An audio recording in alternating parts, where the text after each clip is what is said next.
Welcome to Dreamed It, Then Real Lifed It, the podcast where we dive deep into the journey from vision to reality. I'm Kelly Jackson, your guide on this path of self-discovery, transformation, and intentional living. Here, we explore everything from mindset shifts and personal growth to spiritual alignment and entrepreneurship, sharing insights, stories, and actionable wisdom to help you live a life in harmony with your dreams. Every episode will dig into what it means to not only dream big, but to actually consciously create the life you envision. Let's turn your dreams into real life.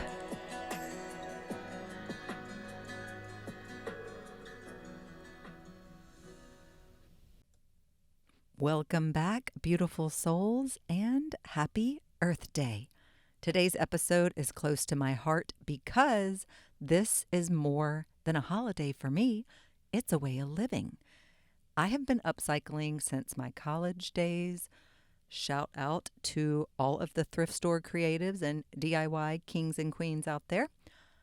And sustainability has truly become a soul deep value that touches everything I do. From the way I shop and clean to how I create, run my business, care for the land beneath my feet. And this episode is a love letter to our planet and a reminder that you do not have to be perfect to be powerful. We're going to explore small but mighty shifts that you can make that align your life with the rhythms of the earth. And whether you are deep into eco-living or just beginning to pay attention, there is something here for you. So let's talk about living lighter and honoring nature and doing it all with love and intention. Okay, I got to start off with this one. It's a lifestyle, not a trend. Okay? The long game of sustainability is just that. It's a long game.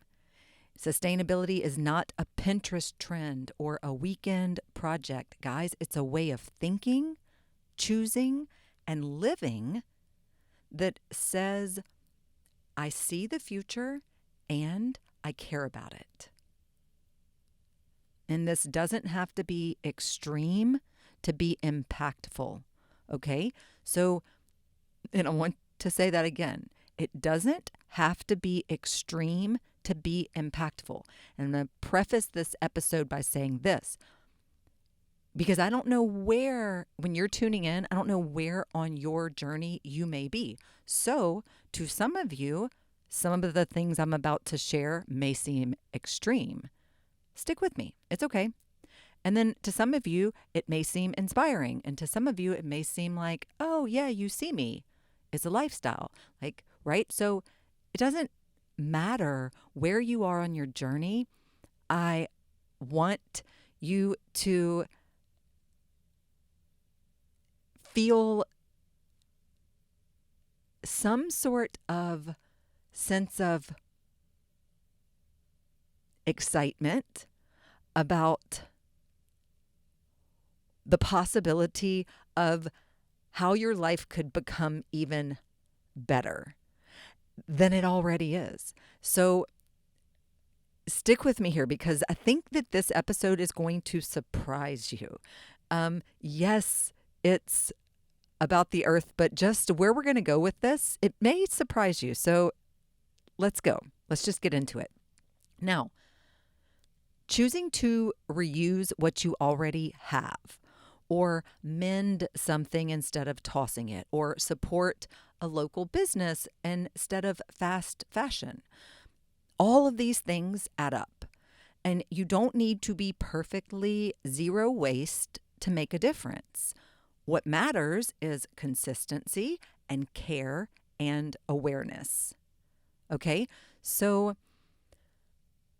upcycling is a creative ritual. And it's something I started in college. And honestly, it unlocked a new kind of creativity for me. I mean, there's something really magical about taking what other people may throw away and giving it new life. And whether this is turning old clothes into new pieces or repurposing jars or repainting furniture, it's not just sustainable, it's soulful. And it's also deeply empowering because you're saying, I don't have to consume more to have more. And that is freedom. Now, I said I started upcycling in college, and I did. And one of the things, I've upcycled in so many ways. One of the ways I started in college was making these cigar box purses. This was a teacher my mom worked with. Her husband had had a cigar box shop. She had hundreds of these just old cigar boxes that I purchased from her because she kept them and they were like, what are we going to do with these? And I was like, I'm going to make them into purses. And I would get some fabric and, line the inside of it and drill holes. And then I would bead the handles with wire and, different kinds of beads, and then add a clasp so that they closed, and they were all different shapes, sizes and designs, and they were fun and they were popular. And I sold a whole bunch of cigar box purses when I was in college. And that was one of the things that I did. And pretty much had like a sales rep going around selling them for me. Guys, I mean, that was truly, it was a little business I had, a little side hustle. But I had another business I did, and I'm sharing right now. I've upcycled for personal purposes also. I'm just actually, I guess, kind of sharing some of the ways I've even upcycled as a business, right? So taking things that were already there and using those as my materials, and then upcycling them into something new, and then putting that back into the world as a new product, right? But that was made from old materials. And I made upcycled clothing. I had a line of like children's clothing, and I would make these little rompers and dresses and jumpers for little girls, and they would be made out of old t-shirts and old things like that. And I also made keepsake boxes. I would get these old vintage suitcases, the hard ones, without wheels, like, I don't know, from the 70s, 80s. And well, actually, I have some vintage ones that are even probably older than that, but the hard ones. And then I would clean them real well, take all of the old lining out, and completely paint the outsides, do new fabric that matched, and then paint a lot of these were for babies' keepsakes. So on one side, it would have the baby's name and all of their birth, weight, date, height or length, all of that information. And then the other side would typically have some sort of a quote that they would send me that they wanted. And then I would cover the handles of them with old scrap fabric, just tied little fabrics. I had a friend whose mom was a seamstress, alteration business, and I would receive the scrap fabrics that would otherwise be, thrown away. And I cut these up into strips. We also would cut these strips of fabric and to make these little guardian angel keychains and gifts. And this is something I've even gone out in the community before and done as a project in the community, making these angels, showing people what you can do with old clothes or linens or fabric.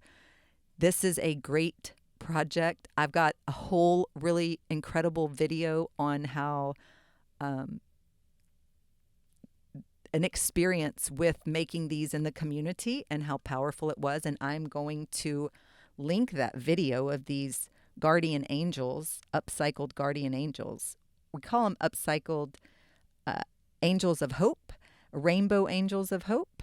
and they're made with upcycled fabric. Um, and they're really fun. Guys, these are just some things I'm throwing out there, but they're examples of just some of the things that you can do. Okay.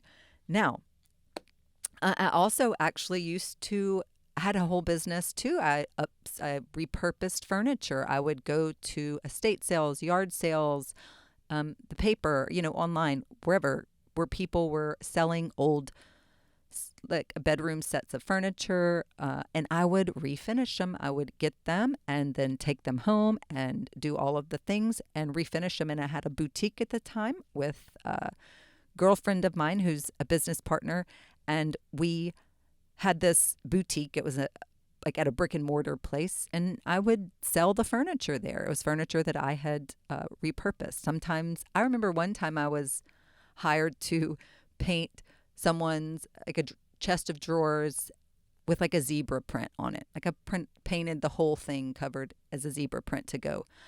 I would just, and this was like an old set that they had, I guess, been passed down and wanted to refurbish and put into this room. These are just things you could do. Okay. Now, our relationship with the earth mirrors our relationship with ourselves. And how we treat the earth reflects how we treat our own bodies and lives. Are we nurturing? Are we paying attention? Are we consuming more than we need? And Earth Day is a beautiful invitation to slow down and ask, what am I giving back? And not in a shaming way, never in a shaming way, but in a conscious, loving way. When we care for the earth, we are also caring for our energy and our peace and our future. And sustainability can be simple, guys. Like composting, for instance, may sound intimidating, but you can start with one countertop bin and switching to reusable cloths. It's easy. From paper towels, for instance. Swapping plastic wrap for like beeswax or a plant version of that, the plant version of beeswax. Done. It's not about doing everything. It's about doing something and realizing that these small little things add up to big change. And when you find your flow, it stops feeling like effort and it starts feeling like alignment. One of the ways that I started, the very beginning, because here's the thing. So as a young child, elementary school, I had this whole campaign. I did a project. There's pictures of it and photo albums and everything. And it was 4th or 5th grade, and it was POWER. It was an acronym. And protect our whole environment, recycle. And so that was my mission. And so even as a young child, I was interested in the idea of recycling and making things. And my dad built all kinds of things around our house and was always really resourceful and would, we wanted a tree house in the woods behind the house. We'd go find the scrap wood and all the different things, right? And we could go like build the little treehouse or whatever fort that we wanted. And so I think I've always seen that in action. And so I've already shared that in college, I started thrifting in college. We're going to get into that later. But so thrifting, and I was already doing the upcycling in college. And then again, so this has always been a part of my life in some capacity, but it really wasn't until I started my intentional journey of self and my self-love journey and all of this. And there was really a defining moment that I think stands out, and I'm going to share that in a little bit. However, I was definitely an over-consumer until my intentional journey of self, which started around 2015, 2016. And before that, I was over-consuming for sure and was not, even though I was all about upcycling, I was still over consuming, and I wasn't being as mindful about, I wasn't paying attention. Like I just said, I was consuming more than I needed. And so when one of the ways I started was like the plastic grocery bags at the grocery store. I started replacing these with the canvas reusable totes. And at first I would forget them and I'd be like, oh, this is such an inconvenience, right? And it was like, but I was committed to the mission and I got over that. So get over the inconvenient part of it. Like, you're going to get used to it. Trust me on this. I'm 8 years into the journey now, and it's just part of who I am. There is a little transition period when you're switching over. Again, it doesn't have to be your whole life, even if it's one minor little change that you're going to make. It may seem inconvenient at first, but remember why you're doing it, okay? And just keep doing it and keep doing it. And before you know it, it will just become who you are. Now, that was one thing. So the plastic bags for me, no more plastic bags. You know, you go to checkout and you get a piece of gum and they want to put it in a plastic bag for you. And I see people actually let them and then walk out the store with a plastic bag that has like a stick of gum in it. Guys, you don't need a plastic bag for a pack of gum, right? You can refuse. Oh, no, thanks. I'll carry it out. Or you can also bring your own bags in. I've got a whole really cool little short video on how I do my whole bag system. Like, it's just me in the car showing you my actual, these are the bags I use. This is how I go into the store. This is how I do it. It's actually simple, but I understand that it can seem overwhelming, intimidating. Who wants to do that? I got enough on my plate if you've never done it before. And so I'm here to remind you, it's easier than you think. And you can do it if you're interested. And I'll show you how I do it. And it may inspire you. Not that you have to do it the exact same way, but you might be like, oh, actually, I kind of like that. That I could do that. That would work with my life. Another thing is the water bottles. So I drink a lot of water. I do drink a lot of water. And if you know me, you know, I think it's one of my little signature accessories that I've got my little glass water bottle. And I saw a meme once. I think it was Roddy. And it said, I was going to say her last name, but I don't want to pronounce it wrong. Delvukia, I think. But she's married to Jay Shetty, and I adore her. If you're not following her account on social media, do it, because she is such a bright light in this world. And she had made a little meme one time, and it was, I think it was Drew Barrymore like hugging Jay, her husband, Jay Shetty. And she made it into a little meme, and it was like me, and me was Drew Barrymore, and then Jay, who Drew was hugging really tightly, was labeled as my emotional support water bottle. And I had to laugh at that, because since I always have mine, I had to really go, is my water bottle my like emotional support water bottle? Perhaps, because I have it with me everywhere I go. So I got a little giggle out of that. Anyway, my water bottle's another thing. I always have my water bottle, so I keep it refilled. Guys, like if I'm just driving around, running my errands, doing the day, and my water bottle runs out, I will pop into a gas station, walk inside with my water bottle, go to the little drink machine, fill it up with water, and then go back into my car. And I don't know how everybody feels about that, but I'm telling you how I feel about it. Fine. I don't feel obligated to make a purchase. I am going in there, I'm adding some water to my water bottle, and I'm going about my day. And so it's more convenient than you think once you get into the habit of doing it. And I am caring for my planet. Our planet, all of our planet. But, it's just a small step that I can take to reduce the amount, because if I bought one of those plastic water bottles every time I drank a plastic water bottle worth of water, that would be a whole lot of plastic water bottles.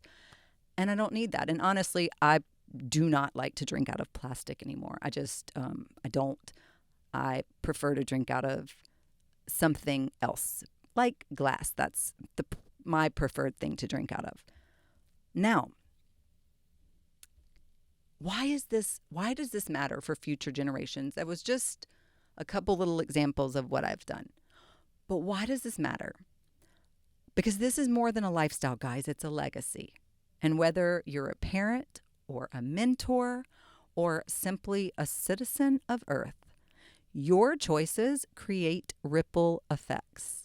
And when you choose sustainability, you are voting for clean air and living oceans and thriving wildlife and resilient communities. And that's the kind of power that we all have. Quiet, but mighty. Now I'm going to tell you that defining moment, I would call it, in my life, when I really was like, I need to be more, I need to be, and I want to be more intentional about how I'm showing up in this way. And I was with my girls, and my whole family, actually, mom and dad as well. And we were somewhere together, and I heard someone there said that we did not borrow, or we did not inherit this earth from our ancestors. We're borrowing it from our children. I think it's a Native American proverb. And I know I kind of stumbled on my words, so I'm going to say it one more time. We didn't inherit this earth from our ancestors. We are borrowing it from our children. Now, think about future generations, okay? That's why this matters. So no, sustainability is not a trend. Y'all, it's an invitation to live with more care and creativity and consciousness. And you don't need to be perfect to start. You just need to begin where you are and stay curious. Now, we're just getting started, and I definitely have some personal stories here that I'm going to be throwing in because I kind of feel like they're the secret sauce here. They're going to bring some warmth and some realness and some relatability, hopefully, to this message that I'm sharing. And, just about how I've been upcycling since college or whatever. Because I want to invite you into my world, and I want you to see what's possible through my experiences. And maybe you can start imagining what's possible for yourself too. So I want to keep the energy going, and I want to talk about being grounded and guided, and kind of a little bit about the spiritual side of Earth connection. Because living sustainably isn't just about recycling and reducing waste. It is also a spiritual practice. And there is something deeply grounding about aligning with the Earth's cycles and rhythms and seasons. And when we connect to the Earth, we remember who we are. We slow down, we listen, and we notice more. And this segment is about tuning into that sacred relationship, the one between us and the planet, and recognizing that sustainability can be this act of reverence and gratitude and divine alignment. Now, nature is our original teacher, but because before we had apps and algorithms, we had nature. And she's the original guide, teaching us about patience, flow, death and rebirth, resilience, and beauty. And think about how the seasons change without rushing, and how the trees let go without resistance. And when we look to nature, we find wisdom.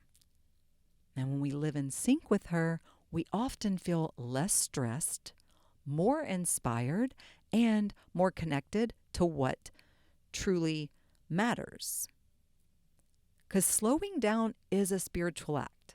We live in a world that glorifies hustle, but the earth whispers rest. Pausing to sip your tea slowly. Taking a barefoot walk in the grass, or simply breathing with awareness. These aren't just nice ideas, they're acts of healing. When you slow down enough to notice the world around you, your nervous system relaxes, your heart opens, and clarity comes rushing in. Slowness is sacred.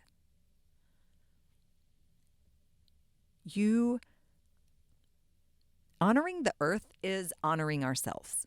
You are nature. Your body is made of the same elements found in the stars and the soil. When you drink clean water, nourish yourself with whole foods, and care for the environment, you are showing up for your own wellness too. There is no separation. What is good for the earth is good for us. And when we honor the land, we anchor into our most grounded, radiant selves. So creating earth-honoring rituals can be incredibly healing and inspiring. Maybe it's watering your plants with intention. Maybe it's planting herbs, or doing a seasonal closet clean out, or blessing your home with sage or sound. These little rituals anchor you into time and space, and they make the mundane feel magical, and they remind you that your daily life is sacred and the earth is part of that sacredness. And so much of the magic that we seek already exists in the soil, in the seasons, in the slow and simple moments. And when we align with nature, we remember our own divine rhythm. And that, in and of itself, is one of the most spiritual acts we can offer. Now, I do want to, we're going to come back to talking about the Earth Day things in a minute. But first, I think I want to talk about sustainable business practices that align with your values, because I think it's a beautiful bridge between personal living and how we show up professionally, especially since this podcast is intended for an audience that spans both holistic lifestyle seekers and purpose-driven entrepreneurs. So let's take a little minute to talk about some sustainable business practices that align with your values, lifestyle, and the earth. I think that this is a beautiful flow from the professional or from the personal to the professional, and it kind of shows how your outer work can be a reflection of your inner work.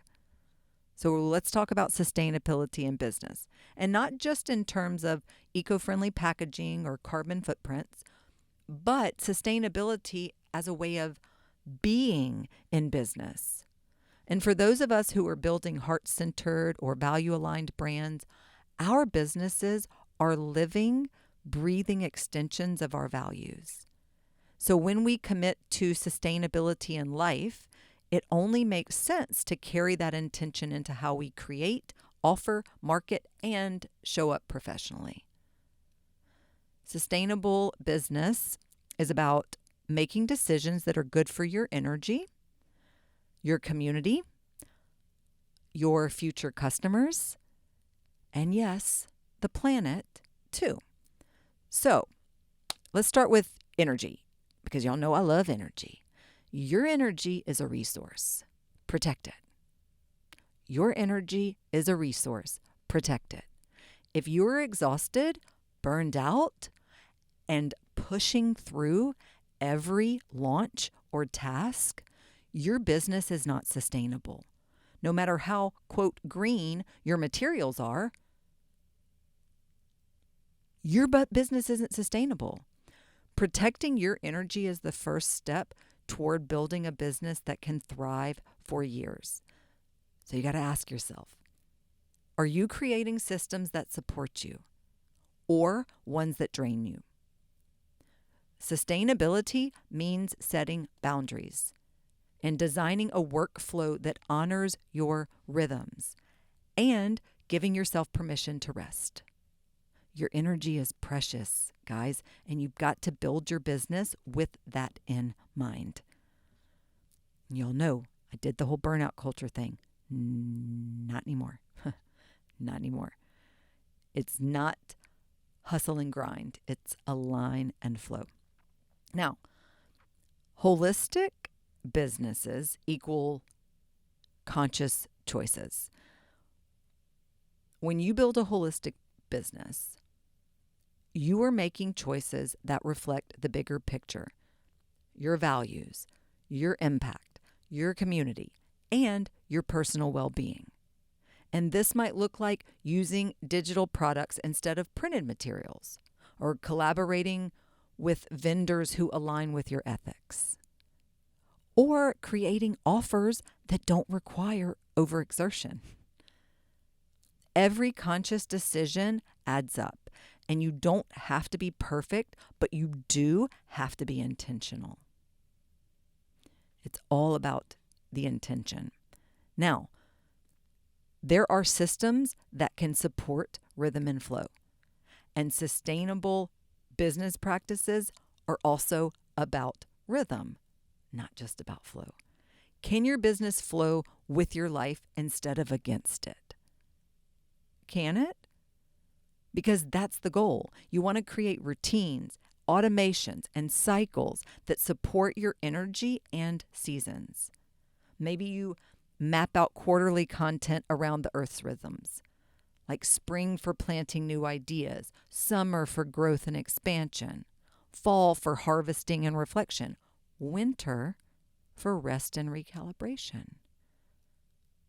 As an example, aligning your business with the natural cycles can create harmony and longevity. And this is all of this, kind of these, what I'm talking about now. I do have a coaching program called Life and Business Alignment, and it is for entrepreneurs, and it is definitely an intensive. It's an intensive coaching program. Like, you're all in. You're all in.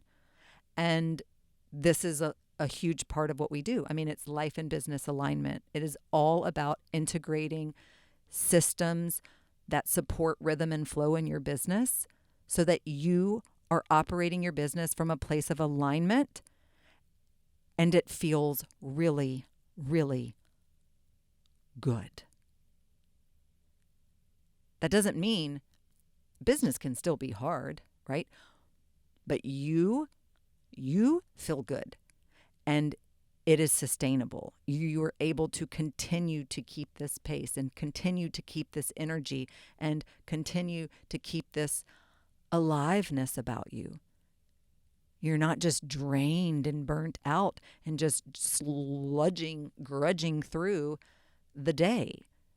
You feel alive. You feel vibrant.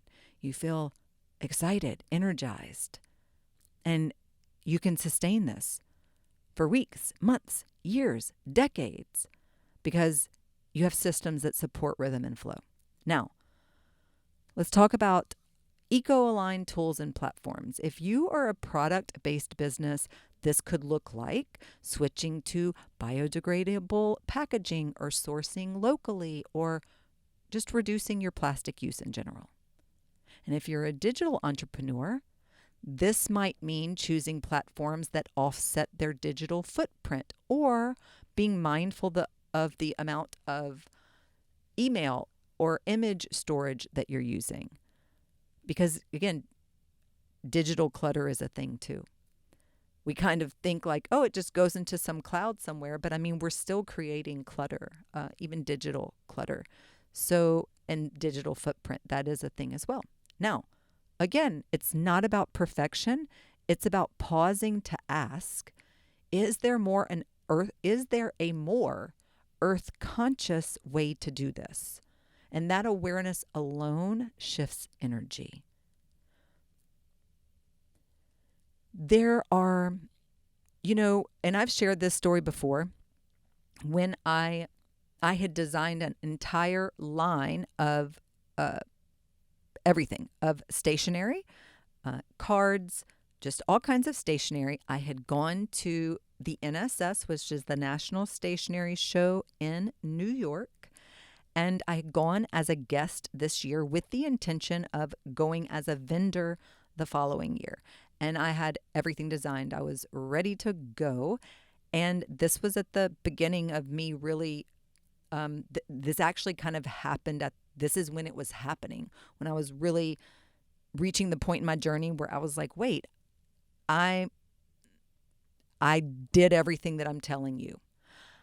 I designed it, and then I'm thinking I'm scaling this part of my business on an international level, so a global level. I'm scaling this part of my business, the business to business side of the, retail products that I'm selling that are going to be carried in retail establishments worldwide.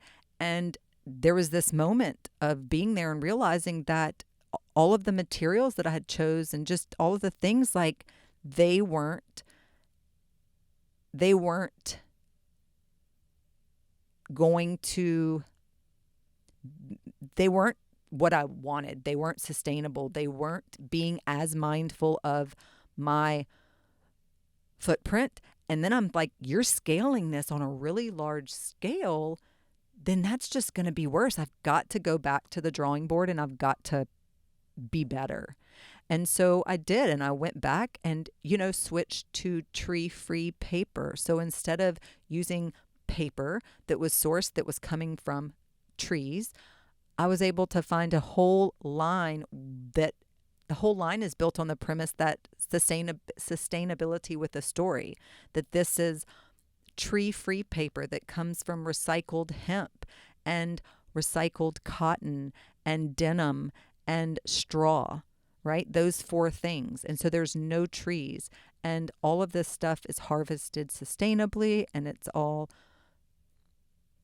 That happened in like every aspect of my business. And so all of these things, even the hang tags on some of the apparel and accessories I was designing, I had to go back and reimagine that, because at some point, like, now I wanted vegetable, soy-based inks and vegetable inks, and I wanted post-consumer waste product, I needed to make sure that if it was being printed on something that wasn't a tree-free paper, it had to be recycled, right? And that the places that were printing and manufacturing, that they were sustainable as well, that they were using practices like wind energy and offsetting of their carbon footprints and just all of the different things.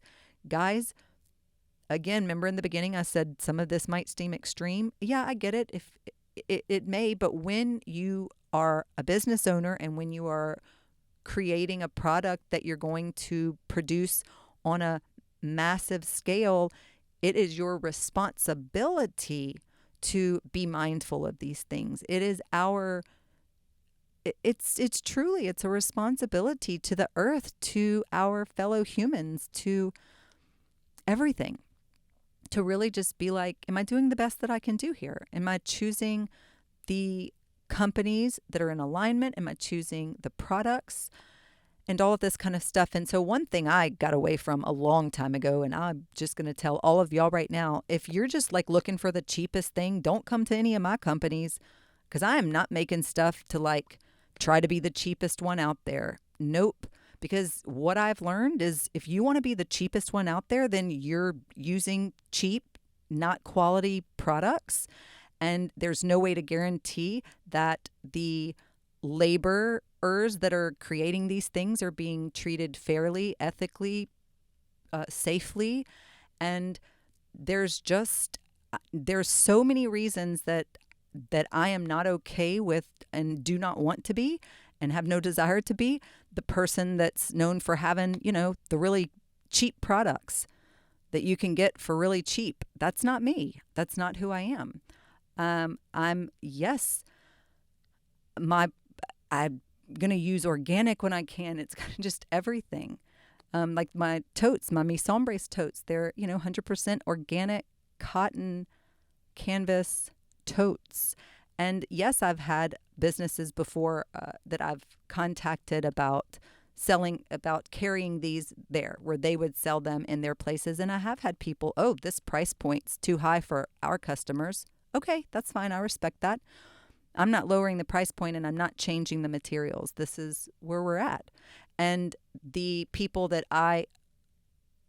audience that I'm appealing to, the market, is one that also sees the value in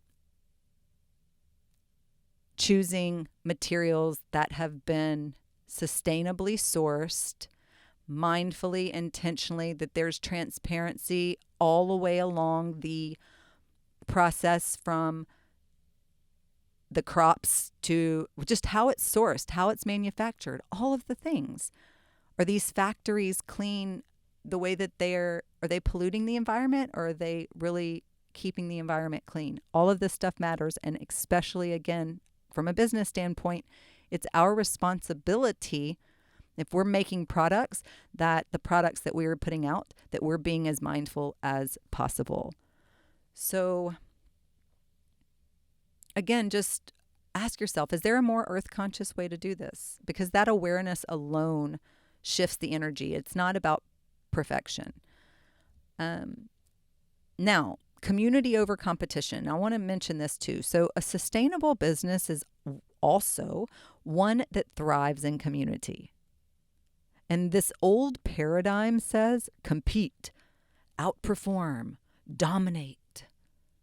And the new paradigm says collaborate, amplify, support. So whether you're working with other entrepreneurs and sharing resources, or inviting, community into co-creation, you are building something that lasts. And the earth thrives in ecosystems, not monocultures. And your business can too. Okay? Now, intentional offer creation. One overlooked part of sustainability in business is what you're offering. Are you creating just to keep up with trends? Or are your offers rooted in service, clarity, and alignment? Creating just for the sake of income often leads to burnout or disconnection. But when your work flows from this place of deep intention and authentic value, it sustains you and those that you're here to help. So let your offers nourish you and not deplete you. Okay? Now, and guys, trust me, especially when I was full-time artist, I have created just to keep up with trends before. And so I'm saying this from a place of been there, done that. Okay? Sustainable business, it really is a living conversation. And it's one that shifts as we grow and evolve. But when we center values and honor our energy and remember that the earth, or not remember that, but remember the earth in our decision-making process, we can create something beautiful and something real and something that supports both the planet and our purpose. And I believe that this is the new wave of entrepreneurship, and it's rooted in wholeness.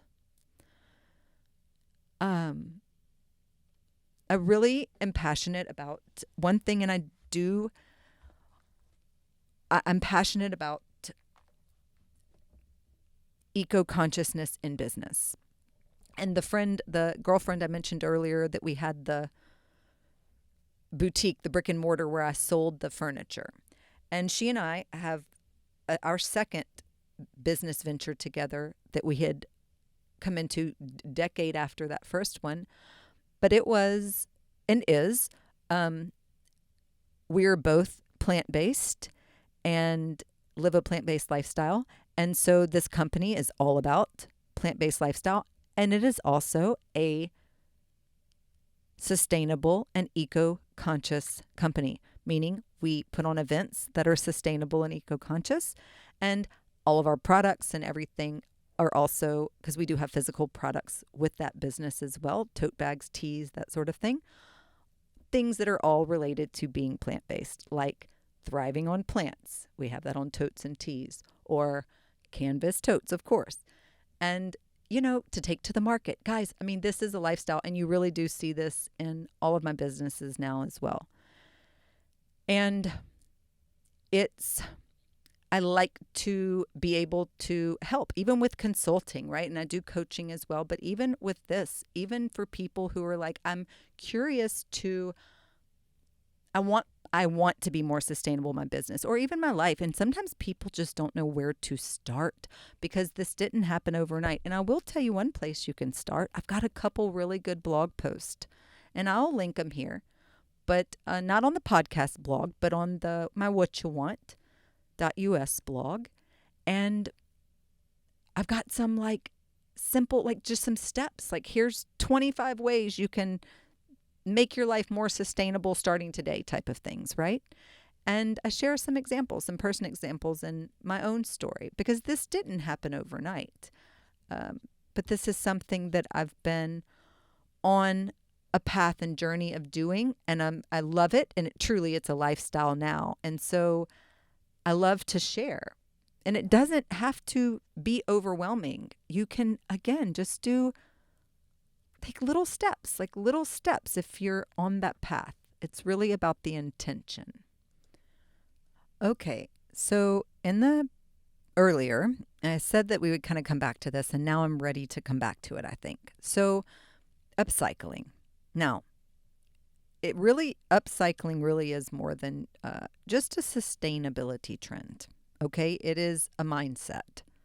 It is a creative approach to living that honors the beauty in what already exists. And again, I've been upcycling since my college days, long before I think I knew it even had a name, right?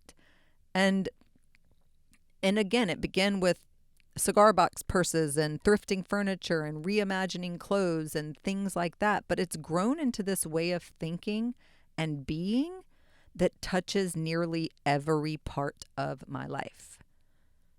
Upcycled living asks us to look again, to see potential instead of waste, to slow down and value what's already here. And so in this little segment, I really want to explore the joy and resourcefulness and soulful alignment that comes from giving things new life. And on that note, I want to start by thinking of upcycling as a spiritual practice, which again, maybe I said I might say some things that might surprise you, and I think this might be one of them. Because maybe you've not considered upcycling as a spiritual practice before. And I believe that upcycling can be, because it's a form of reverence. It's an act of gratitude for what already exists. And whether that is turning an old t-shirt into a tote bag or, using mason jars as pantry containers, it's a way of saying this still has value. And in a world that teaches us to toss and replace, upcycling teaches us to pause and reinvent.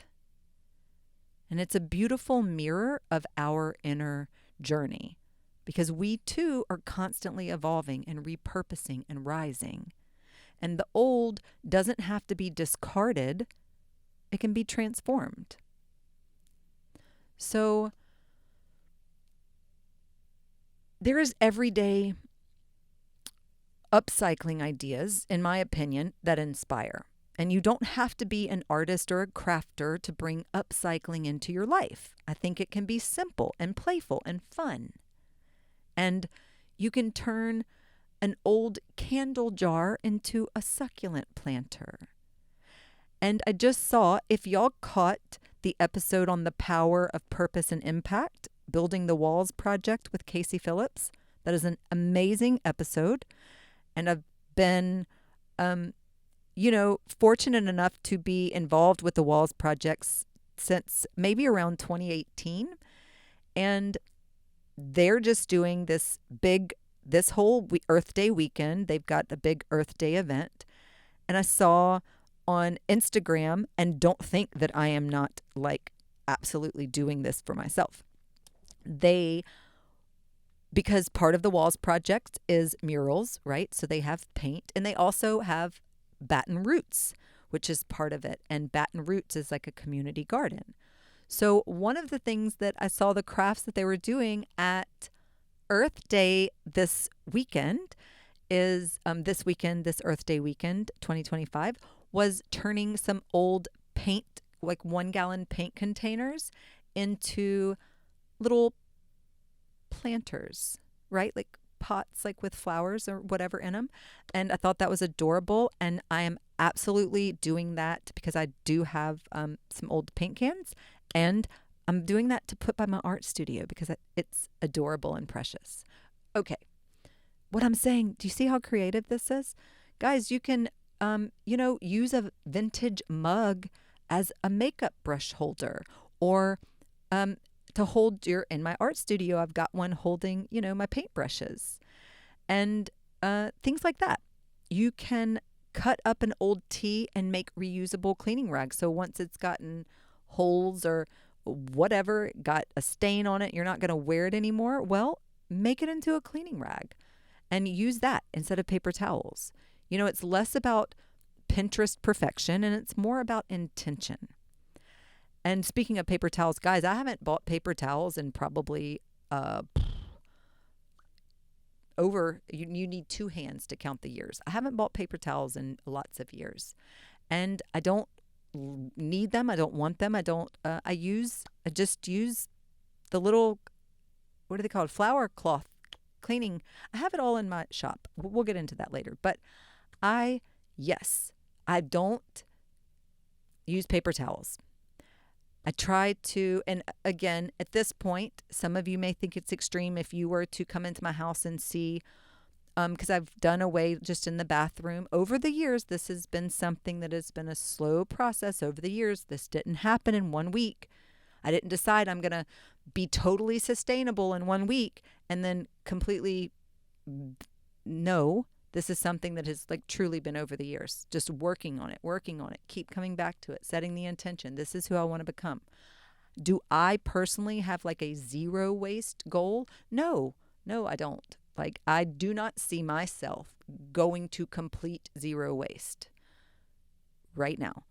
I just, and really honestly, even in the near future, that's not what I feel like I'm being called to do, is be completely zero waste.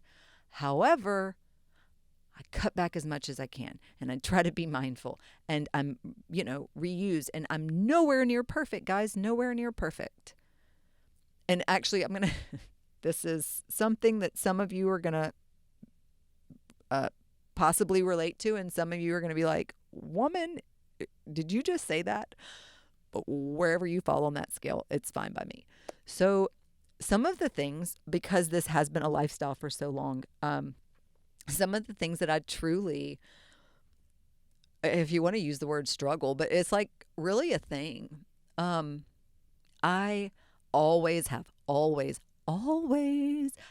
my glass water bottle. Again, people who know me know this. And I had gone to visit a friend, someone's house, and I went to go pick something up, but also to visit, and ended up, so I didn't bring my water bottle in because I wasn't intending on staying that long. And we visited for a little bit, maybe longer than I thought. And regardless, it still wasn't that long. My mouth was like incredibly dry, like out of the normal. Like, I can't even remember the last time my mouth was this dry, to the point that I actually was like, I need to ask for some water. And I did. And I guess in my mind was kind of thinking that I would just get a little glass of water.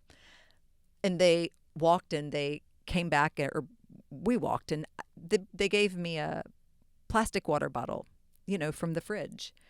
And there was this moment of, I did ask for water and they gave me water, and you're a guest in someone's home. And in that moment, I said thank you and accepted the water.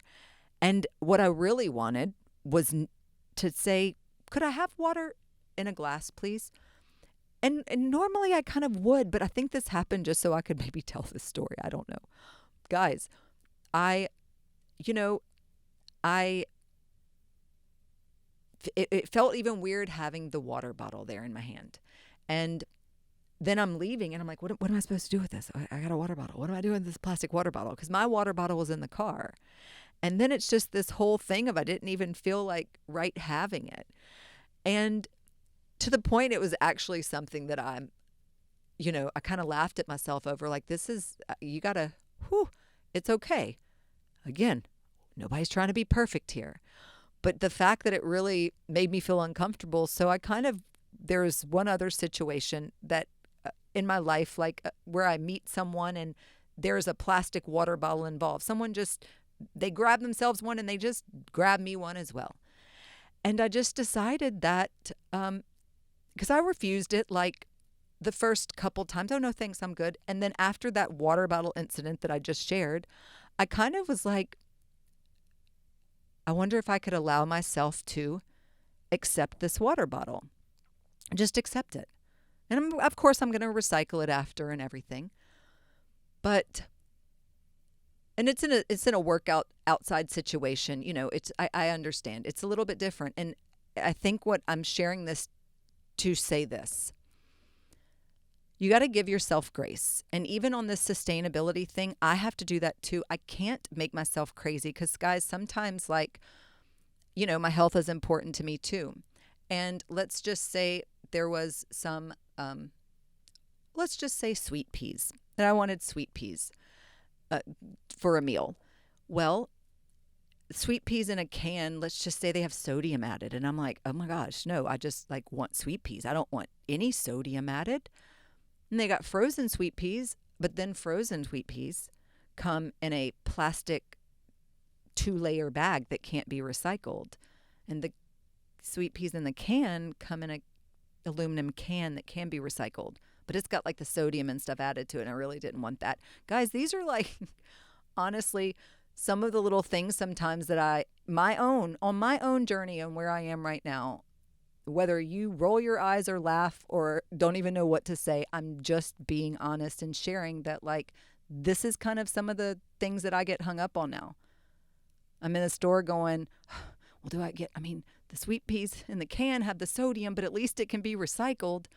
But my body wants the ones from the freezer, but that bag is like a plastic bag that has to be thrown in the garbage. And so I just have to remember to give myself grace. And sometimes we can't control everything, and that's okay too. And sometimes I'm going to end up with a plastic water bottle in my hand. Even if I don't love it, sometimes I'm going to end up with a plastic water bottle in my hand. And sometimes I'm going to have to get the frozen sweet peas, and the plastic bag is going to have to get thrown in the garbage can. As much as I really I don't like it. But I also am not going to beat myself up and shame myself and hate myself for it, because that's not good either. What I am going to do is I'm just going to show up every freaking day, doing the best I can, being intentional. Do you understand what I'm saying? And give myself grace. And this is my invitation for you to do the same thing. And again, if you're a business owner, you do have to kick it up in the responsibility a little bit more. Especially if you're mass producing stuff, guys. That's a big impact, and there's a ripple effect there, and people are watching. Meaning, when I say people are watching, you're influencing people. People are watching what you're doing, and they're gonna make choices maybe based on how you make choices. And so, if you're setting the tone and setting the example, and you're being mindful of the earth when you manufacture and design and offer your products, then it will encourage the consumers, the people who may be purchasing your products, to also be more mindful in all of these kinds of things. Do you understand what I'm saying? So you do have more responsibility as a business owner, because, you just do. Now, okay, let's keep going. So, upcycled style and self-expression. I want to talk about that because there is something magical about wearing or decorating with something that tells a story. Maybe it's like a piece of jewelry that you repaired yourself, or a thrifted coat with character, which, oh my gosh, I have one of those I'll tell you about. Or a side table that you painted and like brought back to life. These things carry energy. And when you have poured love and creativity into them, they radiate. And upcycled living is deeply personal and expressive.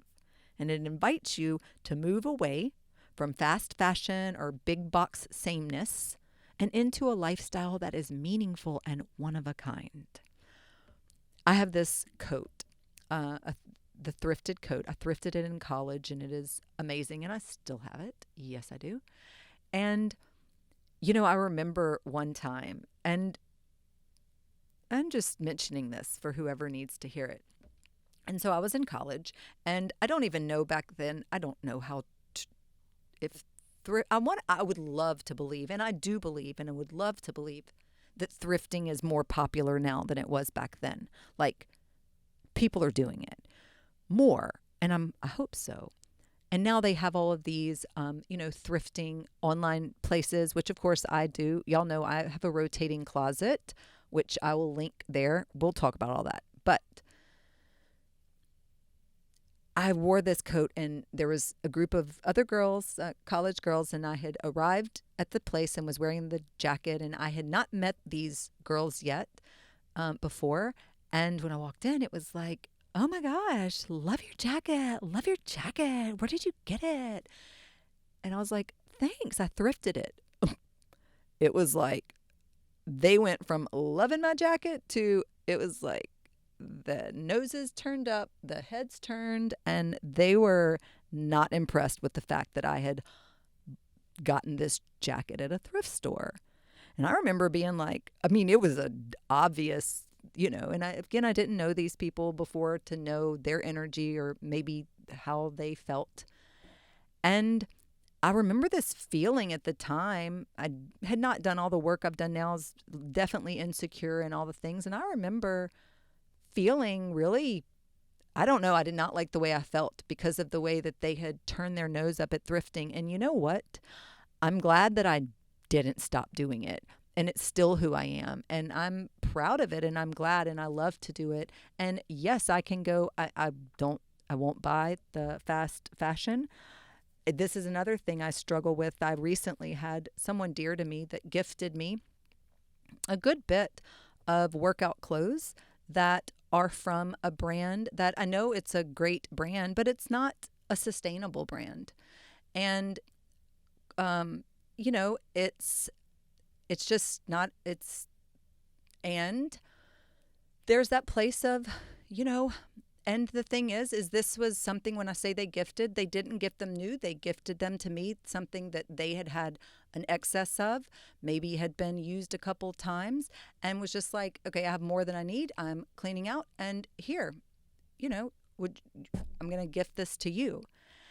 And the thing is the clothes are great and they're comfortable. And again, it's not that they're not quality clothes. However, I know about the brand, and I know that the brand is not a sustainable brand. So there was the dilemma. And this is and I have to have boundaries for myself with this.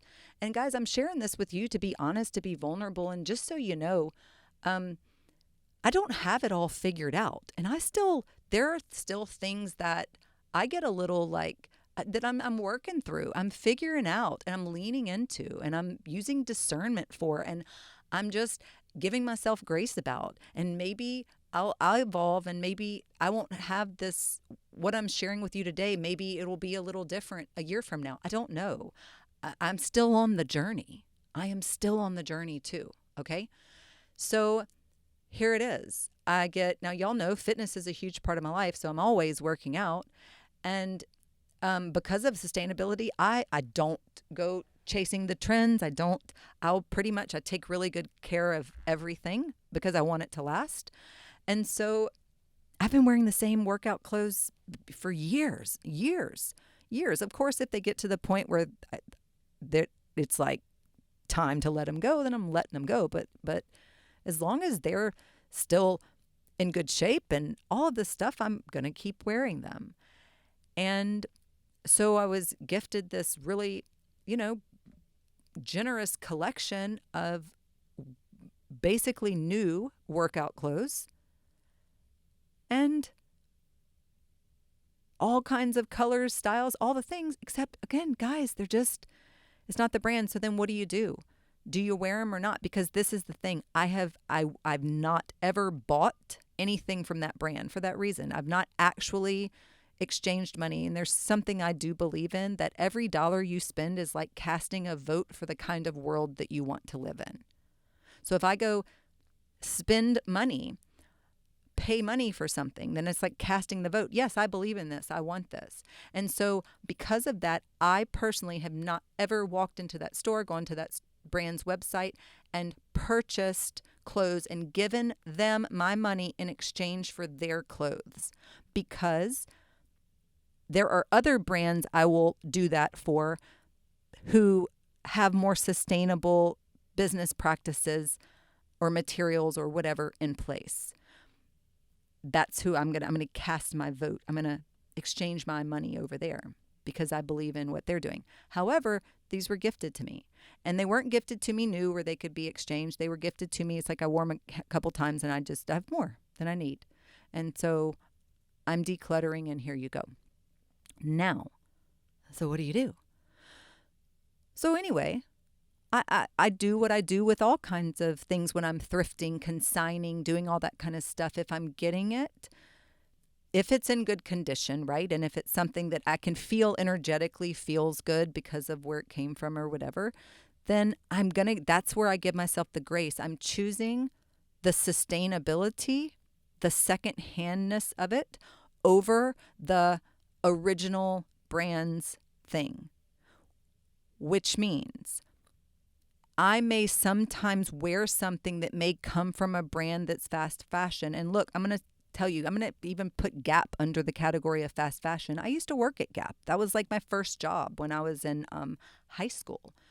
And I got a pair of jeans when I worked at the Gap in high school while I was working there that I still have today, and I still wear them. And so, yes, while if you were to go online and look up the Gap, it's going to fall under fast fashion because of how many different SKUs they're releasing each season, because of just all of the different things. It's just constantly new, right? Now, but again, it's not the products. I mean, I have a pair of jeans that I've had for a couple decades, and I still got them, and they still in good shape. So there are ways to be sustainable, and I'm using them because of that. Again, I worked there. Now, I would not go into that store now because of what I know and go purchase their clothes, because again, I'm going to purchase from a brand that is sustainable, that's ethical, that's currently, it's slow fashion. Or if it's not slow fashion, it's going to be consigned, thrifted. It's going to come from a rotating closet, something like that. And this is an online thing where you can either do one-time rentals or you can pay monthly subscription fees, and you get so many choices, and they have like tens and tens and tens and tens of thousands of clothes that you can choose from, and accessories and handbags and sunglasses and everything that you can imagine. And then you just go on there and they mail it to you twice a month, and you choose what you want. And the more you do it, the more it learns your body type, your style, because you rate it when you send it back. And it's perfect. And so you just constantly, it's a rotating closet. So twice a month, or you can do it 3 times a month, once a month. You get to choose. You can choose 5 items a month, 10 items a month, 20 items a month. You get to pick all that. But You do that. And then, so like if I do the 10 items, which is twice a month, then it means like you send it back and you can maybe keep one item longer, send 4 back, and then replace those. But whatever you want to do, you get to do it. But you're constantly, your closet's changing and you're not buying new clothes. And even when I do like the consignment, thrifting, secondhand, anything like that, which could be like Poshmark, ordering online, ThreadUp, or whatever, or here locally, like just shopping. I will, so I see a sweater and it's Gap. Again, I'm like, well, yeah. I mean, if I love the sweater, if the sweater caught my attention, I tried it on, it fits good, I like it, I'm not going to look as much or care as much about the brand at that point because I know it's already had a life. And so I'm not, that again, some people may see this totally different than me. They may say, no, if you're not going to wear it, don't wear it. It doesn't matter what other people think at this point. I have to get out of my own head about that, and I have to do what feels right to me. And I'm sharing something that, again, I don't even know if is this weird? Is it silly? Is it crazy? Is it strange? I don't know because I haven't talked to that many other people about it. It's just my personal experience, what I'm going through, what I've decided, what is working for me in this moment. And yeah, and then I have to sit there and kind of sit with that. So say someone that does know about sustainability and knows this is my thing, and they also know, let's go back to the friend with the workout clothes, right? And so they also know, if they also know about sustainability, they may know that this brand I'm talking about is not a sustainable brand. Well, then they see me wearing it because you see the logo and it's like, well, wait a second. I thought that was Miss Sustainability over there. And why is she buying clothes from that brand? Well, I didn't buy clothes from that brand. They were gifted, and they were gifted secondhand, and I'm choosing to wear them. But even again, sometimes if I've gotten something, it's just something, and I have to say, I know what I know, and I can't worry about what other people may think when it comes to that kind of thing. And they may think that, and they may make an assumption about how I acquired it or whatever, and that's fine. And they can do that. I can just walk in integrity because I know why I'm doing what I'm doing and choosing what I'm choosing. And I want to encourage you to kind of have the same mindset, I guess is all I'm saying. Now, I want to talk too for just a minute about teaching kids to reuse and reimagine. Because one of the most beautiful gifts that you can give children is the ability to see possibilities. Involve them in upcycling projects. Let them turn cereal boxes into craft storage, or old jeans into journals, or coffee filters into watercolor flowers. We've done that one before. When they learn that creativity and sustainability goes hand in hand, they carry these values with them into adulthood. And it becomes second nature to reuse and to reimagine and to take care of their things and the earth. And one of the things that I mentioned the guardian angels earlier, and that's actually something that started with the girls when they were young because we wanted a craft that they could do. They were like 2 and 4 that didn't require scissors or anything like that. And my 4-year-old was into the little looming at the time. You know how you loom, like looming bands. And so we had a whole collection of these looming bands that are essentially like ponytail holders. And then we had, just from my own crafting, a bunch of, 1-inch keychains. And so we just tore the strips of fabric into these little 1-inch by 9-inch strips and would put them together, get a little collection, stick it through the keychain, fold it, and then tie a little rubber band there around the base of it. Again, I'm going to put the video in the notes here at the bottom. And then they were just these little guardian angels, and they loved that. They would make them we would make little cards for them and like print them that had prayers or something on them. And they would bring them to their classmates or their teachers at school, daycare. and just whatever. Like they loved to do that kind of stuff. Now, so just keep kids into it. Get them excited about it at a young age. I also don't. I want to. Let's not forget that upcycling can also be an act of financial wisdom. Like repurposing what you already have can save you money and reduce waste at the same time. So instead of buying new organizers, you can transform old containers. And instead of tossing out worn furniture, you can breathe new life into it. The coffee table I have in my living room, actually, I found it on, what's that, like Facebook Marketplace or something like that? But yeah, it was like somebody from the town, a little local restaurantpreneur, he and his wife were like selling it, and I think she even put on there like would be a great DIY project for somebody.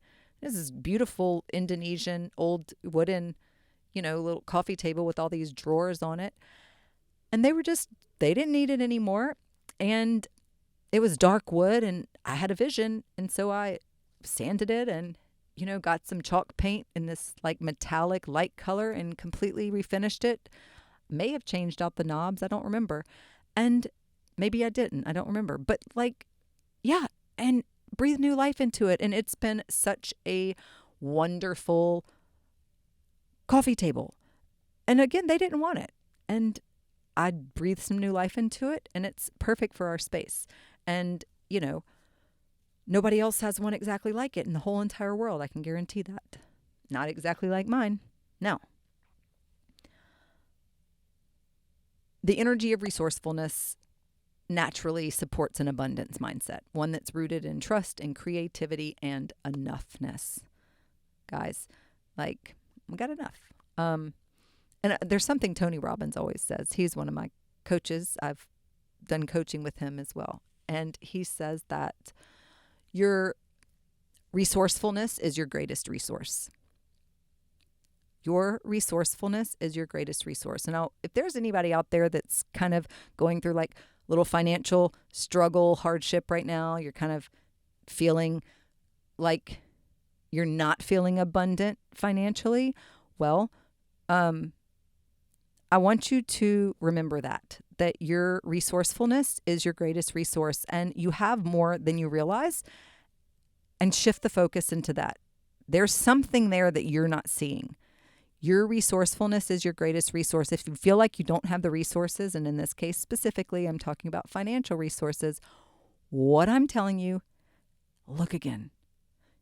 You do have the resources. Your resourcefulness is your greatest resource. Look around. Figure it out. It's there. It's there. There's always a way. Okay? You just got to see it. Now, I want to reframe the narrative around used just a little, because there is this idea in mainstream culture that used equals less than. But upcycled living challenges that, and it invites us to see value beyond the surface. Because a secondhand item isn't lesser, it's lived and loved and full of stories. And when we shift how we view objects, we often shift how we view ourselves and others too. Y'all, beauty does not only exist in the new. Sometimes the most beautiful things are the ones with a little history. Okay? Now, this made me think of something when I shared this. And I'm going to say this again here. So I'm currently, and this is a practice I needed to do for myself, I'm currently driving a 2011 vehicle. Now, I have had this car. I bought it used in the beginning of 2014. So I bought, and I was always a new car buyer before this. And I've shared this story before. I would buy new cars like every 1 to 2 years. And I did that for, I was always in a new car. Until when I got this one, I had a truck before my girls were born. And then now that I had 2 children, I was switching to this SUV, and I bought it used. It was 3 years old. Now, I have been on this intentional journey, and one of the things that I've decided to do, that I needed to do, that I had to do, was because I was really an over consumer before. I was so stuck in the rat race on the hamster wheel, just all of the things, and I was very unhappy, and I was trying to fill a void by buying stuff. I bought, I shopped, I overconsumed. Yes. And the cars was one of the ways I did that, trying to prove something or whatever. And so I have chosen intentionally, and very intentionally chosen, to keep this vehicle, which now has over 200,000 miles on it. And I was like, the challenge was initially like, can I keep this car for 10 years? Which I've just crossed that, 10-year mark. And it just crossed the 200,000 mile mark and all of this stuff. And guys, this is something that, and one of the reasons I needed to challenge myself to do this too, and I'm really glad I did because of the character it's built and who I've become, is I wanted for myself, this is something I chose, that to know that my value and worth were not tied to the vehicle that I drove, and to be able to confidently show up at any meeting, at any establishment, at anything, and still be driving this vehicle and knowing and not even making a big deal about it, not talking about it, not mentioning it, just being in it, just living in it. And I'm talking about it now because I'm sharing the story, because this is at the end of this journey. I've had the car now for the 10 years and the 200,000 miles and everything. So I'm now starting to get to the point in the journey where I'm getting to share all of the valuable lessons that this experiment, so to speak, has kind of taught me. And this is something I wanted to do, and I very intentionally did. And can I continue to show up and not feel embarrassed by this, or know that this is something that I have a reason for choosing this, and I'm not less than because of this vehicle. Because of course, could I go get a vehicle that's nice, new, just like I used to do every 1-2 years, and ride around and feel fine? But what happened before is like, I knew what my mindset was before. I knew that it was coming from not a healed place before, or not in a place of abundance. And I knew that my choices, choices and my consumerism choices and habits were coming from a place of insecurity, and of trying to prove something, and of trying to care too much about what other people thought. And it was just, there were so many, and this is like a whole nother talk for a whole nother day, but I'm just touching on it. All that to say, there is this idea in mainstream culture that used equals less than, or whatever. And part of this upcycled living and this mission and this everything I've been on has just been to embrace and realize that, again, there is value beyond the surface. And so I'm not lesser than because I'm driving this vehicle that has over 200,000 miles, or I'm not less than because, they're actually, I think somebody did crash into me the other day. I was stopped, but they crashed into me, and the bumper's like lying there on the ground, and I'm kind of going, okay, yeah. And so I'm still waiting on that adjuster to call. That just happened a week ago. And now my dad actually had to zip tie the bumper to the car. And so now it's really, and because of this, for the whole week, I've not even been able to go to the car wash or anything, because the bumper might not make it out the other end. So I'm driving with this zip-tied bumper. Guys, it's comical at this point. I'm just kind of chuckle every time I walk out and see the crunchy bumper just hanging on for dear life with the zip ties. It's, this is where we're at. But again, this is where I'm choosing to be. And I'm not less than because of it, okay? Now, although I'm kind of apologizing to the girls, sorry about going through carpool line all this week with our bumper zip tied. But I'm going to tell you something else.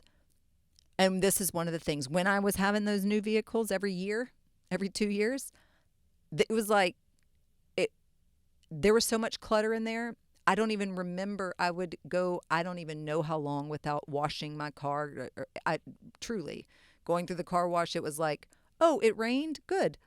My car got a car wash. That was like, that was my mindset, right? It wasn't a priority. I wasn't a ride with pride in a clean car kind of girl. It was just like, it was an extension of where I was in my life at the time. So it was clutter and chaos. And so part of this journey too has been like, what makes you think you're going to take care of something new if you're not even taking care of what you have now? So I just got into the habit of like, yes, I have this old car, but oh my gosh, I keep this thing clean. I keep it clean, not just, clean, like vacuumed and clean, but there's not clutter in there and I'm keeping it cleaned out. And I am also keeping it clean. And this is just not something I did before. So there's just a lot more nuances to all of this stuff. Life, guys, I mean, it's just self-improvement really has become a way of life. And I'm just constantly finding out new ways to exist. So let's circle back around to this. Upcycle living really is this gentle rebellion against overconsumption and waste, I believe. And it's a celebration of creativity and gratitude and resourcefulness. And it's a way of saying, I choose to live with intention. When we begin to see the beauty in what already is, we naturally shift into this more harmonious relationship with the earth and with our homes and with ourselves. And whether, you're upcycling a table or a tea or a mindset, you are creating something new from something real. And that is powerful. Now, I know this might be one of our longest episodes, but the earth is important to me. Earth Day is important to me. Every day is Earth Day. And when I share this episode, maybe you'll see why I really and truly do believe that every day is Earth Day. And I try to live my life in alignment with that. If you've ever seen the apartment where I live now, my dad built that. He actually built that. It used to be like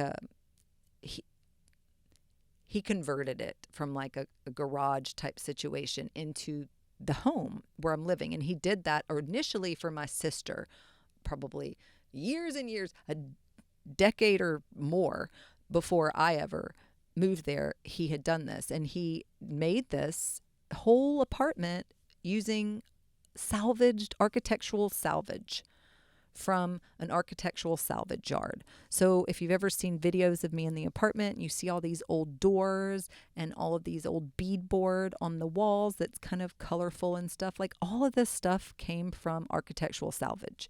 And Dad used his own creativity and, mixed matched the colors or did whatever, hung all the doors, like the walls in my room and in the bathroom. It's like an old clawfoot tub, like all this stuff. My sink is an old some sort of, piece of little furniture that he added a copper sink to. And everything in there is just upcycled. And I'll include photos of that as well. Guys, this really is a lifestyle. Turning trash into treasure. If you are familiar with my Mise en Brace, the collection of my art, you know that all the originals, the collectors, like the art, it's all on upcycled materials as well. So I really love this. I hope it's something that you love or you're beginning to love or getting excited about. And there is something that I want to mention. Now, there's going to be a lot of stuff in the show notes here because I've mentioned about the rotating closet and I mentioned about the little guardian angels and the apartment. I might have just said that. There's all kinds of things that I'm going to include in the show notes for you just to take a look at. My shop, because I have a whole shop online, if you don't know this, so where I like to list my favorite lifestyle essentials. So sustainable, everything that you will find in this store, everything that's here is sustainable, eco-conscious. Like it's all, these are things that I use in my life. And I'm going to link that. So just check it out. Because I've already done the research for you. Like it's been a lifestyle. Now, the last thing, and I'm really excited about this, that this is launching at the same time. So this is airing at the same time that I'm going to be introducing something new into the world. And this is a really fun project that I've been working on. It's really close to my heart, and I'm so excited for you to see it. These are a whole collection of upcycled animals that are also in alignment with my message of being you at your full potential, being your most authentic self, being true to yourself. It all aligns. It all comes together. It all supports. Guys, this is a project I'm really, really, really, really, really excited about. I've had so much fun creating. We're not done yet, but I wanted to wait, and I really wanted today, this whole weekend, Earth Day 2025, I wanted this to be when this project got introduced to the world. And I'm excited to hear your feedback on it. I'm excited to see how it lands with all of you. It's really, I think that you're going to like it. I really do. I think that it's going to surprise you in a fun way. And I think that you're going to have fun with it. So I'm excited to hear. Keep your eye out for this new project. And guys, I'm going to end with that. I feel like I maybe kind of been a little bit all over the place, but not really, but kind of, but not really, but kind of. I don't know. Thank you for being here with me today. Thank you for spending an hour and a half together. And I love you all, and happy Earth Day. Bye-bye. Thank you for tuning in to Dreamed It, Then Real Lifed It. I hope today's episode sparked something powerful within you. Remember, every step you take towards your vision counts, no matter how small. If you enjoyed today's conversation, please take a second to hit that subscribe button or leave a review. That would be amazing. Or share the podcast with someone who's ready to bring their dreams into reality too. And if you're looking to dive deeper, connect with me on social media at Dreamed It, Then Real Lifed It, or at BE_what you want. Or visit dreameditthenreallifedit.us for more resources on aligning your life, business, and dreams. Until next time, keep dreaming and keep manifesting your dreams into real life. Love you, friends.